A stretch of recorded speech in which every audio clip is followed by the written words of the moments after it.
नमस्कार साथियों, university news में आपका स्वागत है। आज हमारे साथ जुड़े हैं डॉक्टर रूबीना, जो सावा से बिलोंग करते हैं और अभी पुनरास के अंदर पोस्टेड है। तो आपने जब आपकी फैमिली के अंदर कोई भी मतलब डॉक्टर नहीं है और बैकग्राउंड भी ऐसा नहीं है कि आप इसके लिए मतलब प्रिपेयर कर पाओ एमबीबीएस के लिए, तो आपने जब फर्स्ट स्टार्ट किया था तब आपको किससे मोटिवेशन मिला था कि मैं मतलब एमबीबीएस के लिए निकलूं या डॉक्टर के लिए जाऊं? तब है ना, मैं 9th क्लास में थी। मेरी मतलब 9th क्लास के अंदर ही? हाँ, मैं 9th क्लास में थी। मेरी सिस्टर थी है ना, अच्छा। वो थे कि उनको था कि मुझे डॉक्टर बनना है। अच्छा। मैं बस उनसे सुन के ही ऐसे मोटिवेट हो गई थी कि यार मेरे को भी ये करना है। मतलब वो जिस तरीके से उनकी आंखों में से दिखता था ना कि क्या होता, उस वक्त मुझे नहीं पता था ना, मेरा ऐसा कोई ड्रीम था, बट उनको देख के ऐसा लगा कि यार मेरे को ये चीज करनी है। तो 9th क्लास में ही मैंने मेरे मतलब फादर को बोला था। मतलब हम सावा में रहते हैं, वहाँ पे इतना एजुकेशन का इतना नहीं था, आए थे हम जस्ट। फिर मैंने मेरे फादर को बोला कि मेरे को अभी एमबीबीएस करनी है, मतलब मुझे डॉक्टर बनना है। मुझे ये भी नहीं पता था कि उसके लिए एमबीबीएस करनी पड़ती है। मैंने फादर को सीधा बोला कि भाई मुझे डॉक्टर बनना है, तो आप मेरे को तारानगर लेके चलो, वहाँ पे थोड़ा स्टडी का अच्छा है, वहाँ लेके चलो, मेरे को वहीं से आगे की स्टडी करनी है और आगे आगे के लिए पढ़ना है। और भाई अगर आप चाहते हो मैं आगे पढ़ूं, डॉक्टर बनूं, मेरा तो ये ड्रीम था कि मुझे डॉक्टर बनना है, और आप मेरे को सपोर्ट कर सकते हो तो आप मेरे को पढ़ा दो, मुझे लेके चलो फिर वहाँ पे। आपने स्टडी कहाँ से की 12th के लिए? आगे 10th से 12th तक मैंने वहीं पे तारानगर में स्टडी करी थी। तारानगर? हाँ, कौन से स्कूल में? टैगोर स्कूल में। और फिर उसके बाद मैं गई थी सिकरजी से। सीकर? उसके साथ में ये था क्योंकि सब में ऐसा डर रहता है कि भाई हम कर रहे हैं, नहीं होगा तो आगे अपना टाइम बहुत वेस्ट होगा। इसलिए मैंने साथ में बीएससी में भी एडमिशन लिया था। तो साथ साथ में मैं बीएससी भी कर रही थी और साथ में मैं कोचिंग भी कर रही थी। यानी मतलब ये कॉन्फिडेंस नहीं था कि अपने क्लियर कर लेंगे, इसलिए आपने बीएससी के अंदर साथ वो में है ना, एडमिशन अपना ले रखा था? फैमिली में कोई बैकग्राउंड नहीं था ऐसा कि जो मतलब समझा सके कि आप कर सकते हो। एक अंदर एक डर था ही कि क्या पता नहीं हुआ तो फिर अपन इतने 3 साल अपने वेस्ट हो जाएंगे, 2 साल वेस्ट हो जाएंगे, तो आगे के लिए अपन क्या करेंगे। तो पिछले साल में मैं बीएससी भी कर रही थी। बीएससी करे? तो बीएससी का क्या रहा? बीएससी में 75+ परसेंटेज थे, दोनों फर्स्ट ईयर और सेकंड ईयर किया था, और फिर आगे तो थर्ड वाले में हो गया था। नहीं, फाइनल नहीं किया आपने? सिलेक्शन हो गया था। मतलब 12th के बाद कितना टाइम लगा आपको? 2 साल लग गए थे। मतलब BSc first year second year निकाली थी, फिर थर्ड ईयर का मैंने एग्जाम नहीं दिया था पहले ही। अच्छा, तो उस टाइम फिर कॉलेज कौन सा मिला आपको फर्स्ट टाइम? एसपीएमसी भी करा है। पहला कॉलेज बीकानेर मिला? पहला वही मिला था, वही चॉइस थी। और जो सेकंड काउंसलिंग वगैरह की जरूरत नहीं, नहीं आगे पड़ी? नहीं कर रही।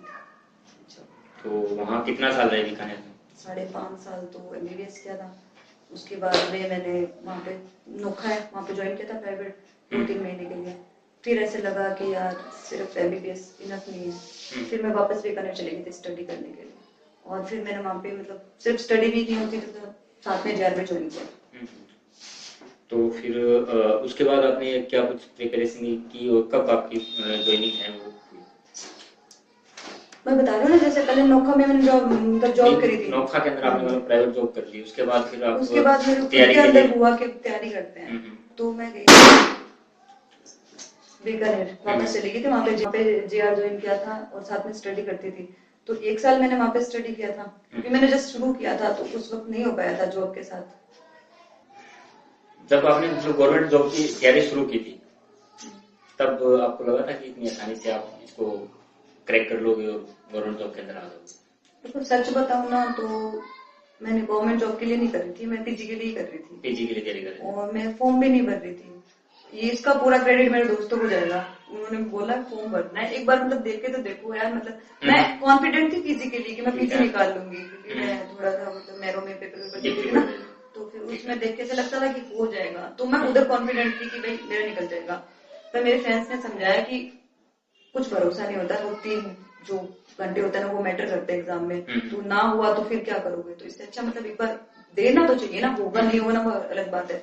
उन लोगों ने मुझे कहा तो इंसिस्ट किया, तो मैंने फिर फॉर्म भरा, पेपर दिया, सिलेक्शन हुआ, और अच्छा हुआ कि मैंने वो पेपर दे दिया, क्योंकि फिर बाद में पीजी हुआ भी नहीं था उसमें। इस पूरे मतलब जो एमबीएस करना और उसके बाद डॉक्टर तक पहुंचना, इस पूरे ट्रैक के अंदर आप सबसे ज्यादा किसका हाथ मानते हो कि किसने आपको सबसे ज्यादा सपोर्ट किया? मेरे पापा ने, मम्मी ने, दोनों को बोलूंगी मैं। दोनों। क्योंकि उन्होंने मतलब ऐसा तो नहीं है कि आप पापा का नाम लेने वाले थे और मम्मी का नाम इसलिए लेना पड़ रहा है कि मम्मी देख कर ये ना बोल दे कि मेरा नाम तो कहीं नहीं नहीं नहीं, क्योंकि चलो पापा ने बड़ा होने के बाद सपोर्ट किया है, मतलब बहुत कुछ उन्होंने भी किया है।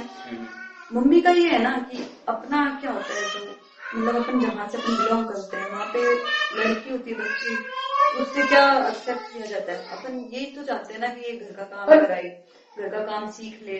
मतलब जो आजू बाजू के पड़ोसी है, रिश्तेदार है, वो भी बोल देते मम्मी से, पर मम्मी ने मेरे से आज तक मतलब सुनने में ये आ रहा है कि आप जब स्टडी आपने स्टार्ट की थी तो थे मतलब स्कूल न जाके बटोड़ा में दिया था।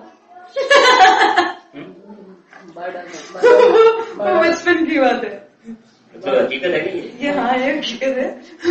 स्कूल जाने का मन नहीं करता था मतलब नहीं मन करता था वो ना, एक्चुअली ना हम क्या बताऊं, मतलब मेरी भतीजी है एक, उसका कम मन करता था स्कूल जाने का। तो जैसे ही ना हम लोग स्कूल के लिए जाते थे, हम सब लोग, दूर था स्कूल हमारा, जब छावा रहती थी ना, मैं एक ही साल रही थी, तब ना वो पढ़ने के लिए जब जाते थे तो दूर था हमारा स्कूल, था शिवा स्कूल, तो बस से जाते थे। तो जो वो मेरी भतीजी थी ना, उसको डर लगता था एक्चुअली स्कूल से या टीचर से। उसने देख लिया था कि सर बच्चों को पीट रहे थे, तो उसका डर बैठ गया था। तो वो क्या करती थी, वो नहीं जाना पसंद नहीं करती थी। तो उसको देख देख के ना थोड़ा सा मोटिवेशन आती थी। नहीं फिर मतलब स्कूल नहीं जाके कैसा लगा वहां पे बैठ? नहीं एक ही दिन छुपे थे यार, ऐसा भी नहीं है, पर किस्मत खराब थी, उस दिन पकड़े गए। मतलब पहले दिन ही छुपे थे, स्कूल ना लाना पड़े, उसी दिन आप और उसी दिन पकड़े गए। इतनी बुरी किस्मत थी। मतलब उस दिन नहीं पकड़े जाते तो आप डॉक्टर पर स्कूल जाना मुझे अच्छा लगता था। मैं छोटी भी थी ना, तब जब बड़ा भाई स्कूल जाता था तब भी जिद कर देती थी, भाई मुझे स्कूल जाना है, मुझे स्कूल जाना है। वो एक ही इंसिडेंट था। नहीं मेरे भी सुनने में आ रहा है कि दिल्ली का यही होता था। ना ना ना ना, ये आप गलत सुन रहे हो। गलत सुन। तो उसके बाद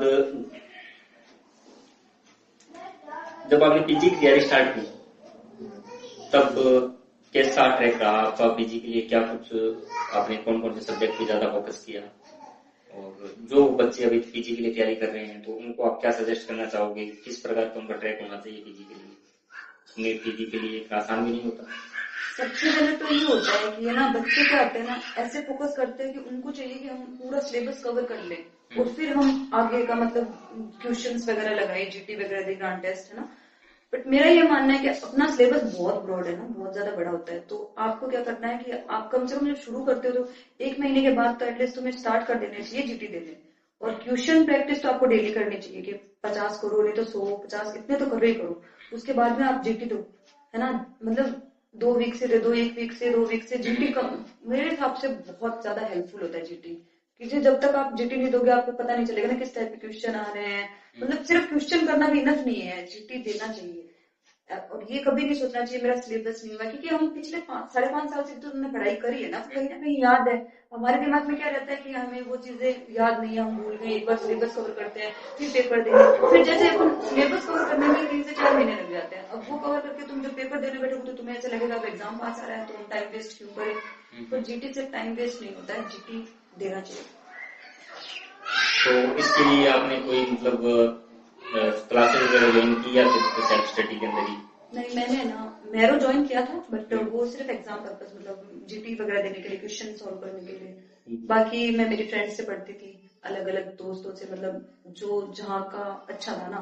जैसे मुझे मैरो से भी पढ़ती थी कुछ सब्जेक्ट, मतलब मैंने मैरो से नहीं पढ़े, मेरे फ्रेंड्स के थ्रू पढ़े, मतलब जिन फ्रेंड्स ने वहां से क्लास ली उन्होंने मुझे पढ़ा दिया इस तरीके से। मतलब सबसे बड़ा पीजी को क्लियर करने के अंदर आप किसका मानती हो? सबसे ज्यादा सहयोग किसका? सहयोग रहा है माँ बाप का सबसे ज्यादा। मतलब उन्होंने मुझे वो मौका दिया। जब मैं पढ़ती थी ना तो मतलब एक पिन ड्रॉप साइलेंस चाहिए था मुझे, और वो घर पे मिल पाना बहुत मुश्किल था। पर वो उन लोगों ने जितना हो सका उतना किया है, हर चीज में बहुत ज्यादा हेल्पफुल थे।